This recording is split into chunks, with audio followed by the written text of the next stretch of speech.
Sistem DWC, atau yang biasa dikenal dengan sistem rakit apung, adalah salah satu sistem dalam hidroponik. Prinsip kerja sistem rakit apung ini ialah mengapungkan tanaman pada larutan nutrisi, sehingga akar tanaman akan terus terendam oleh air nutrisi. Karena tidak adanya aliran air pada sistem ini, maka suplai oksigen dalam air nutrisi bisa dipenuhi dengan bantuan aerator tambahan. Sistem ini bisa dibilang cukup sederhana, akan tetapi efektif dan efisien. Seperti namanya, sistem ini memerlukan sebuah bak penampung air nutrisi, dan media untuk menahan tanaman agar tetap bisa mengapung seperti rakit. Kita bisa menggunakan papan stereofoam, papan infraboard, atau media lain yang ringan dan tentunya kuat. Karena dalam sistem ini tidak ada aliran dan arus air, maka dari itu, suplai oksigen akan ditambahkan dengan bantuan aerator. Oksigen ini memiliki peran yang cukup krusial dalam sistem ini. Jika tidak diberikan tambahan oksigen, akar tanaman yang terus terendam air bisa gagal berkembang, rusak, atau parahnya bisa membusuk. Ada beberapa kelebihan dari sistem rakit apung ini. Yang pertama, sistem DWC atau rakit apung tentu saja memiliki tingkat oksigenasi yang lebih tinggi. Hal ini tentu saja karena penggunaan aerator yang dialirkan pada air nutrisi. Pemberian oksigen yang menyeluruh ke zona akar tanaman, memungkinkan akar tanaman untuk bisa tumbuh dan berkembang dengan lebih baik, serta bisa mempercepat laju dari pertumbuhan tanaman itu sendiri. Oksigen memiliki peran penting pada penyerapan nutrisi oleh akar tanaman. Dengan adanya oksigen, nutrisi yang berada di dalam air akan didorong masuk ke dalam setiap sel-sel tanaman.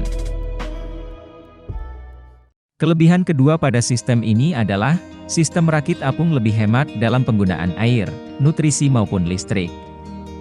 Sistem ini tidak memerlukan pompa untuk mengalirkan air secara berkala ke zona akar tanaman. Dengan begitu, sistem ini jadi lebih hemat dalam penggunaan listrik. Selain itu, penggunaan air dan nutrisi pada sistem ini juga lebih hemat. Ini dikarenakan tingkat penguapan pada sistem rakit apung ini sangat kecil. Selain karena tidak adanya aliran, penggunaan rakit pada sistem ini juga memungkinkan untuk mencegah terjadinya penguapan yang berlebih. Kondisi akar yang selalu terendam, juga memungkinkan untuk menghemat penggunaan takaran nutrisi yang diberikan. Kelebihan ketiga pada sistem rakit apung ini adalah, sistem ini mudah dalam perawatannya. Kita tidak perlu membongkar seluruh sistem, hanya untuk membersihkan saluran air. Terlebih lagi, sistem ini juga minim pertumbuhan alga, yang biasanya sangat mengganggu pada sistem hidroponik. Pada sistem ini, juga tidak akan terjadi penyumbatan saluran oleh akar tanaman yang sudah terlalu panjang.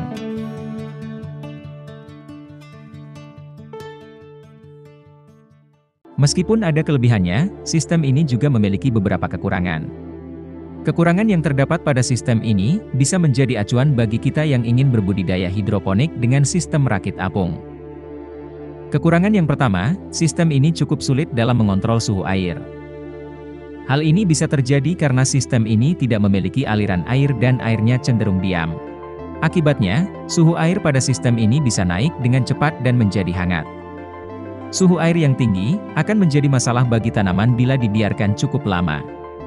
Suhu air yang tinggi mengganggu penyerapan nutrisi oleh akar tanaman dan mengganggu proses metabolisme pada tanaman. Sehingga, akan terjadi gangguan pertumbuhan seperti batang tanaman yang kurus dan labil. Kekurangan selanjutnya, sistem ini dalam skala yang besar, sangat bergantung pada aerator untuk pasokan oksigen. Bila terjadi kegagalan pompa aerator dalam waktu yang cukup lama, bisa menyebabkan kerusakan pada akar tanaman.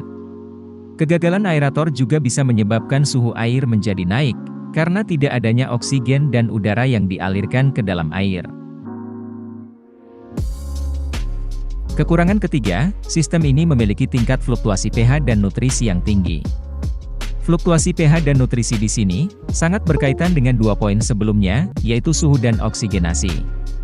Suhu air yang tinggi dan oksigen yang kurang, akan menyebabkan pH air menjadi tidak stabil. pH yang terlalu tinggi atau terlalu rendah, juga menyebabkan beberapa unsur tidak bisa diserap oleh akar tanaman. Untuk mengatasi kekurangan yang dimiliki oleh sistem ini, maka kita harus melakukan pengecekan secara berkala, baik itu suhu, oksigen, pH dan kadar nutrisi dalam air. Jika penanaman dilakukan pada ruangan tertutup seperti greenhouse, pemasangan sistem pendingin dan ventilasi ruangan juga bisa dilakukan, agar menjaga suhu dalam ruangan bisa stabil.